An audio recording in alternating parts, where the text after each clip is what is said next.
Right? All right, Larry wants to know, every barber likes to be fucking chismoso. You know what I'm saying? Like a little bit on the chisme side. But he asked me, why, Steve? You end up in Skid Row, man. You're a good guy, whatever. You know how to speak. You know, you know how to socialize with people and stuff like that. And I said, well, you know what happened? One day I woke up, my brother had COVID. It was news to us, me, my wife, and my daughter. And it turned out that he was on his deathbed.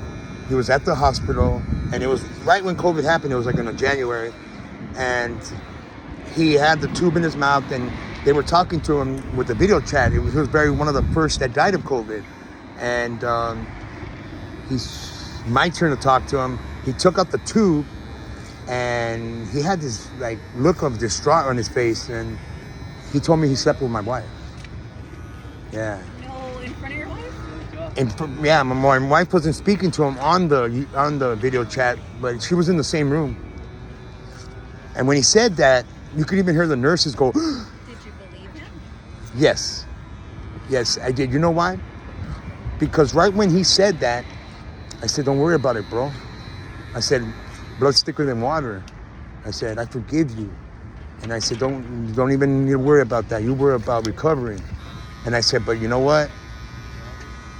Let me say a prayer because this might be the last time we were speaking. And I knew it. I knew right then and there God was going to take him for that purpose. Because that's punishment for adultery. Especially like my brother doing it to my wife.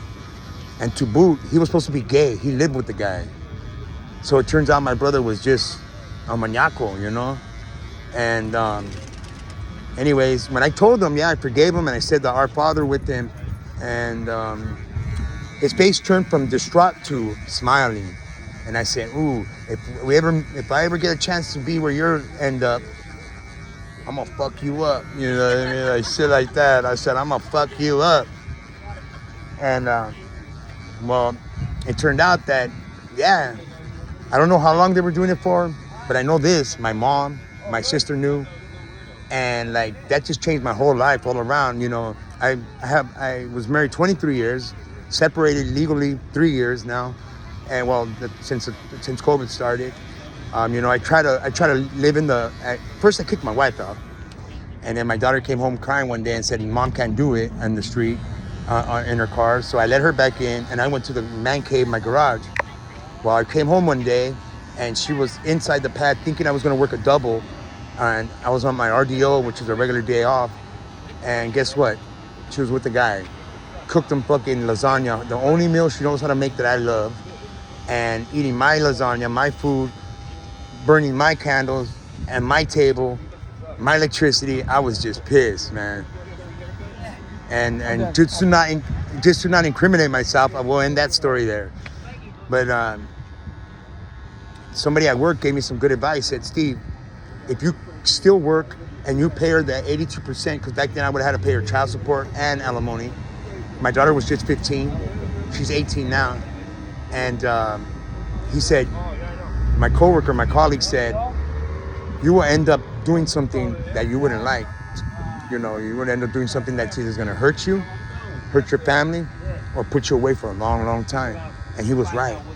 I couldn't be making $42, $62 an hour and come home to that and have all my check taken away from me and have a great ass job. You know what I was? I was a wastewater operator for the city of Los Angeles. 17 years I worked for the city of Los Angeles. So I resigned with the chance of coming back after 5 years. I asked him if I could do this stipulations because I got wind from a lawyer that after 5 years, the alimony drops.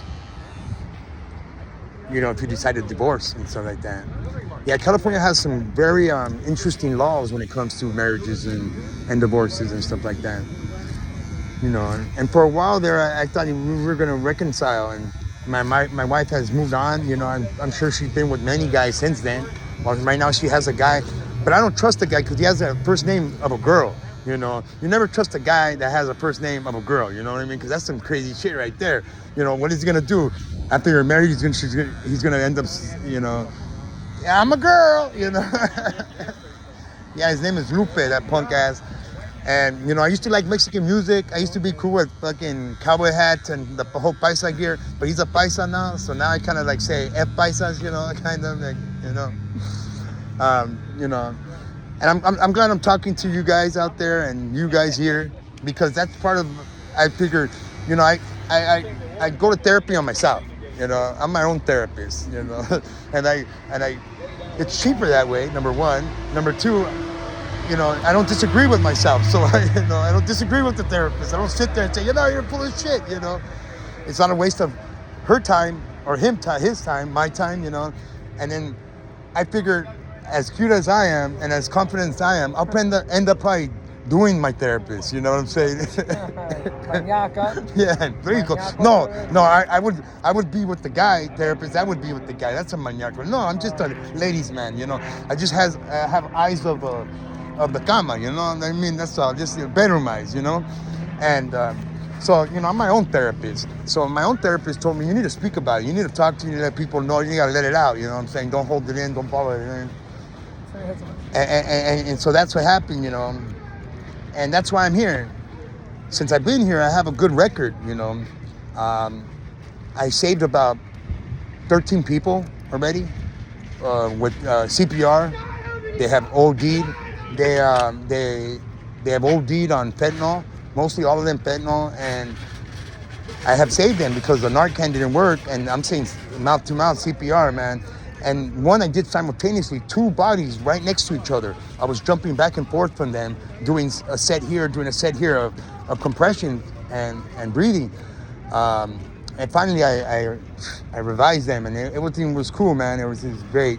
So I have like a record of saving lives. And then I also have a fight record. Like here in the role, if you're not really built to be on the street, don't be on the street. It's gonna be hell for you. Why? Because they're gonna test you. They're gonna test your smile. They're gonna test your vocabulary. They're gonna test your welcome, please, and thank you. As you're saying that, look. Walking on a pipe and this guy yelling over there. And... Yeah, it's no joke. It's no joke. You know, you have to be fit to be on the street. You have to be not only fit, but mentally, physically, and I'm telling you, like, my days are my nights, and my nights are my days. You know, you adjust to it. The nights, everybody's up. Because why? Because that's when they do the most dirty work.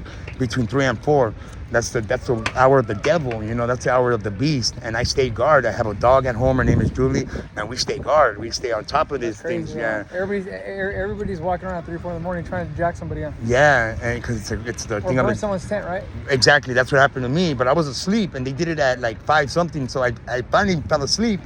But anyways. That's a pyromaniac dude that he got. Well, they burned my location. The first time it was a jealous girl, you know. The first time it was a girl, she thought I had a negrita in there, and it was a Mexicana, you know. It was a Mexicana, and the Mexicana said, "Oh hell no, this motherfucker has a girl in there." I wasn't even in there. I get off the bus and I'm walking with my dog, and my tent's on fire. And she turns around and she's like, "Oh shit, yo pensaba que estabas adentro." You stupid dumb broad, you know what I mean? How many times they burn your tent, bro? Now they burned it twice. Okay, how many times did they attempt to burn? Oh, okay, well, back to my record of fighting, you know. I'm known as a fighter here, so, you know, I have about 16 fights, man. 16 fights, man. And 2 were draws, where, fuck, man. They sent, sorry everybody, but they sent some gorillas after me to fucking crush my head and shit. Really? Where they were like, I'm gonna fucking get you and I was like, weapons? No weapons. And they one thing about that is that they respect me about that. I don't take out a knife. I don't take out, you know, the only thing I take out is my teeth. You know what I mean? So, anyways, I would, you know, I know how to box, so I know how to street fight, you know. And I don't bite, number one. I don't bite like Mike Tyson, and I don't cry, like, you know, because there's no crying in baseball and there's no crying in street fighting, you know.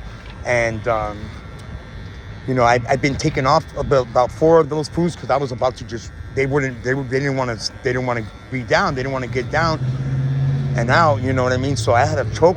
I was about to choke 2 of them with a Colombian necktie, with the arm lock, a neck lock. You know, there's some where I'd be knocking down, TKOing them, stick on my hand, pick them up to knock them down again, stick on my hand, pick them up to knock them down again. So, I'm skilled, man. I'm skilled when it comes down to that. I have like 14 wins and 2 draws where, fuck, man, the cops came, woo, and they're like, damn, we're going to let you guys go one more round at it. And then after that, you guys got to quit. Boom, boom, boom. Yeah, there we are fighting with the cops. Fighting in front of the cops. And sure enough, the cops like, doo, doo, doo. And then that means the battle was over. And dude, we were both standing still. Yeah, I'm not kidding you. And it's always had been in front of my place, because they always come looking for me. But I have to say this. I am a true believer in this, brother. No weapon nor tongue shall prosper against the servant of the Lord. You hear me? And that is true. That is truthful. I'm not saying I'm a saint, but I'm not the devil. And when it comes down to it, when it comes down to saving a life, when it comes down to it, I don't steal from the homeless. Yeah, I might take a few from a corporation, but I don't steal from a homeless. I don't cheat a homeless, and I definitely don't kill a homeless. I don't kill anybody, really, that don't deserve it. I kill them with kindness. That's what I do. All the killing I do is with love and kindness, and that eats them alive. That eats the ones that are full of hate. That eats them alive. I let my love do my talking there. But after you fight somebody, do you fear retaliation with your tent and all that, like when you're sleeping? No. You know why I don't? Why? Because number one, it's justifiable. I look at them and they look at me, and even the ones that I beat the shit out of were like, fuck, I deserve it, bro. And they have become my friends. The ones that I beat up the fucking most, they have become my friends. I didn't hit them when they were down. They attempted to hit me when I was down, but I get back up, fast and stuff. Some had taken out a knife and stabbed me in my face, stabbed me in my finger, but they stabbed my heart. Nah, God make the knife disappear. They stabbed you, bro? Yeah. They even burned me alive one time. They tried to. Again, not while on my tent, but I was on a couch. I barely first got here, and I was on a couch, and they... Hey, how's it going, guys? Yeah, go ahead. You can look through whatever you want. It has a little bit of my hair, but I'm sorry. And so next thing you know, I was sitting on the couch. I was fucking tired. I was shit tired. I was up for about 2 days. I didn't want to sleep. I was brand new to the role. And I fell asleep on the couch. And here someone thought I was a cop, and someone thought I was an informant for the cops. And I said, yeah, see, there we go. There's a magic in the air. So then, next thing you know, I thought you were a cop. And Greasy, this one guy, he lights me up, pours hand sanitizer all over me on the couch and lights it up. And I get up, and I swear my jacket's on fire and my pants are on fire. Okay? I strip down butt naked. I just take it off fast. Fuck, stop, drop, and roll. And I just take it off, and I'm standing there butt naked, hung like a pimple, and telling them, I'm telling them, hey, I know it was you, Greasy. I know it was fucking you fat motherfucker, but I forgive you, man, and I love you, you fat ass. And I walked away. Well, guess what? Remember I told you I saved about 16 people? Well, Greasy was one of them. I saved Greasy. After or before? After. This Greasy must have been about 6 months, but this is way in the beginning that he did this. And when I saved him, I couldn't, he's like a 300-pound dude. I couldn't really get his chest to do the compression, so I fucking broke his rib. Boom! I broke his rib, and I was able to dig underneath that rib and pump that lung, you know what I mean? And pump that lung. I'm a survivor, and if I'm gonna survive, man, so is the people that I touch who's gonna survive too. And anyways, check this one out. He was all fucked up. He was OD'd on fentanyl. He said that he was hearing everything, because you do. Oh, really? Trust me, they try to OD me, but somehow or another, I never did heroin in my life. I never did fentanyl, but somehow or another, God has saved me from an OD experience. There's one broad, she gives me fentanyl, and I'm thinking it's Cabby, and next thing you know, I smoke it, and boom, I just say, Narcan, boom, and I I've been here since 9 in the morning. Yeah, apologies. We'll come back the next time. You'll be first in line, I promise you. I'll hold it to him. All right. And so that incident, I saved Greasy, right? Well, he came back from the hospital, and when he seen me, he dropped down to his knees. This is a 300-pound guy, dropped down to his knees. And you know what he told me? He told me, man, I love you, bro. Really? He said if I would have if I would have accomplished what I tried to accomplish, it was me that tried to burn you alive. He admitted it. And then I said, I knew it was you, Greasy, but don't worry, Don. I helped him up, I hugged him, and I said, I love you. That's why I saved you, to show you that, hey, you can even love your enemies, guys. God will teach you how to. All you got to do is give him a chance. You got to have that faith. It's his faith in him, and then faith in yourself, and God will do the rest. Don't worry. He will make your hands turn to gold. He will make your lives, your hearts be fulfilled. He will. I'm not religious, but being here at the Roll, I realize that there's nothing mysterious about him, and there's nothing that he can't do that won't fix it, and there's nothing that is valuable in your life but his word. That's the only value you have in life, is God's word.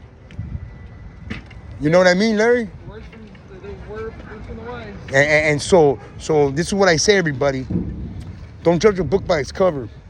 Don't judge God for his mistakes or for what he put you through. No. But judge God for who you are. Judge God for what is in you. Because God is what makes the world great. God is what makes the world a better place. And God is love. And so if you have love for that drug you're doing, if you have love for that money, that evil money, because you love it so much, put that down for a while and give God a chance. Love God for who he is. And that's who he is. That's who he is. No, it's not wisdom. It's just, and it's not klecha either. I'm not trying to teach anybody anything out here. I'm just trying to survive like everybody else. You know, I'm just trying to survive. I take the bus.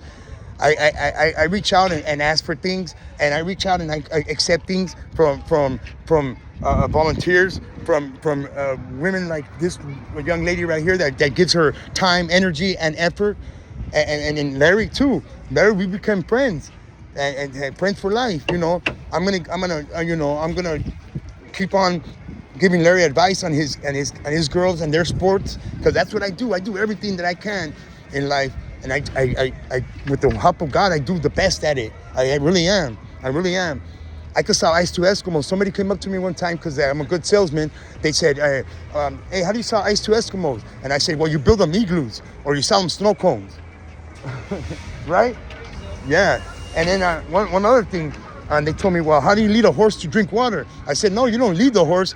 You let the horse see you, go over there and drink it, and then the horse is going to want to do it too. You know, that's how you do it. That's how you do it. So another day here at the Roll from Larry and his fine work. So everybody signing off, but give a second of your life and your day to God and be praised.